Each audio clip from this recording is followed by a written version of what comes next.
Hər vaxtınız xeyir, hörmətli tamaşaçılar. Missiya TV-nin efirində Zərintac Mayıs qızıdır. Ölkədə və dünyada bu saata olan ən vacib xəbərləri təqdim edirik. Azərbaycan Prezidenti İlham Əliyev mayın 6-sında Belarusun baş naziri Aleksandr Turçini qəbul edib. Bu barədə Prezidentin mətbuat xidməti məlumat yayıb.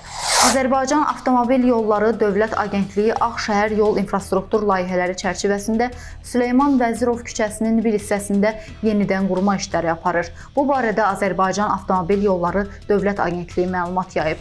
Bildirilib ki, uzunluğu 1100 metr təşkil edən sözügedən küçənin hərəkət hissəsinin eni 14 metrdir. Yenidən qurma işləri çərçivəsində küçə boyu frezlənmə işləri aparılıb, vətəndaşların rahat və təhlükəsiz hərəkətini təmin etmək məqsədi ilə mövcud piyada səkiləri bərpa olunur, zəruri yerlərdə yeniləri inşa edilir. Küçə boyu 5 metr enində yeni piyada səkilərinin tikintisi icra olunur, səki hissələrinin bəzək daşlarla örtülməsi işləri aparılır. Bundan başqa avtonəqliyyat vasitələrinin rahat və təhlükəsiz parklanmasını təmin etmək üçün 2,5 metr enində xüsusi parkinq yerləri yaradılır. Tovuzda maye qaz doldurma məntəqəsinin fəaliyyəti dayandırılıb. Bu barədə Fövqəladə Hallar Nazirliyi məlumat yayıb. Bildirilib ki, agentliyin müfəttişləri tərəfindən Tovuz rayonunun Dondar Quşçu kəndində fəaliyyət göstərən fərdi sahibkar Qasımov Aydın Məhəmmədəli oğluna məxsus maye qaz doldurma məntəqəsində plan üzrə yoxlama aparılıb.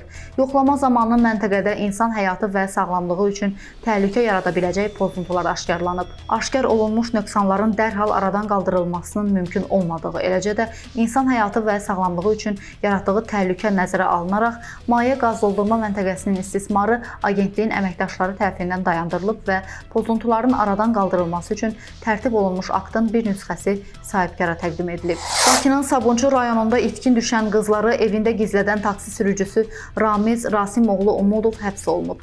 Teleqraf xəbər verir ki, Umudovun barəsində olan iş Sabunçu rayon məhkəməsinə göndərilib. Hakim Teymur Həsənovun sədrliyi ilə keçirilən prosesdə qərar elan edilib. O, xırda xuliqanlıq və polisə müqavimət göstərməkdə təqsirli bilinib. Qərara görə Umudov 10 gün müddətinə həbs olunub. Qeyd edək ki, bu ilin aprelin 16-sında saat 20 radələrində 2008-ci il təvəllüdlü Aygün Bəhram qızı Hüseynova və 2007-ci il təvəllüdlü Reyhan Elşən qızı Hüseynova evdən heç kimə xəbər vermədən çıxıb gediblər və geri qayıtmayıblar. Dayı qızı, bibi qızı olan yeniyetmələr aprelin 26-sında Maşdağada taksi sürücüsünün evindən tapılıblar. Yetkinlik yaşına çatmayan qızları evində gizlədən, axtarışı aparılmasını bilə-bilə polisi məlumatlandırmayan taksi sürücüsü Sabunçu rayon polis idarəsinin əməkdaşları tərəfindən saxlanılaraq məsuliyyətə cəlb edilib. Araşdırma Daxili İşlər Nazirliyinin nəzarətinə götürülüb. Şəmkirdə intihar hadisəsi baş verib. Missiyaz Oxuaza istinadən xəbər verir ki, rayonun Çinarlı qəsəbə sakini 19 yaşlı Nəriman Məmmədov meşəli ərazidə ağacdan özünü asıb. Məlumata görə intihar edən şəxs tələbə olub. O, Azərbaycan Dövlət Aqrar Universitetinin 2-ci kursunda təhsil alırmış. Nəriman Məmmədovun hansı səbəbdən intihar etdiyi hələlik məlum deyil. Hadisə ilə bağlı araşdırma başlayıb. İkinci Dünya müharibəsində qələbə yalnız ABŞ sayəsində əldə olunub. Əks halda nəticə başqa cür olardı. Missiyaz xəbər verir ki, bu sözləri ABŞ prezidenti Donald Trump özünün Truth Social sosial şəbəkə hesabında yazıb.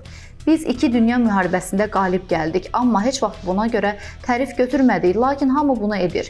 Bütün dünyada müttəfiqlər 2-ci Dünya müharibəsində qələbəmizi qeyd edirlər. Bayramı qeyd etməyən yeganə ölkə Amerika Birləşmiş Ştatlarıdır və bu qələbə yalnız bizim sayəmizdə əldə olunub deyə siyasətçi vurğulayıb. Trump bildirib ki, 2-ci Dünya müharibəsində ABŞ olmasaydı başqaları qalib gələcəkdi və indiki dünya fərqli olacaqdı. Ona görə də mən 1918-ci il noyabrın 11-də atəşkəs müqaviləsinin imzalandığı 1-ci Dünya müharibəsində və 1945-ci il mayın 8-də qələbənin qazanıldığı 2-ci Dünya müharibəsində qazanılan qələbənin şərəfinə milli bayram elan edirəm deyə Ağ Ev rəhbəri əlavə edib. Bugün UEFA Çempionlar Liqasının yarımfinal mərhələsinin cavab qarşılaşmalarına start veriləcək. İlk finalçının adına İtaliyada aydınlıq gələcək. Inter doğma meydanda Barselonanı sınağa çəkəcək. Görüş saat 23-də başlayacaq.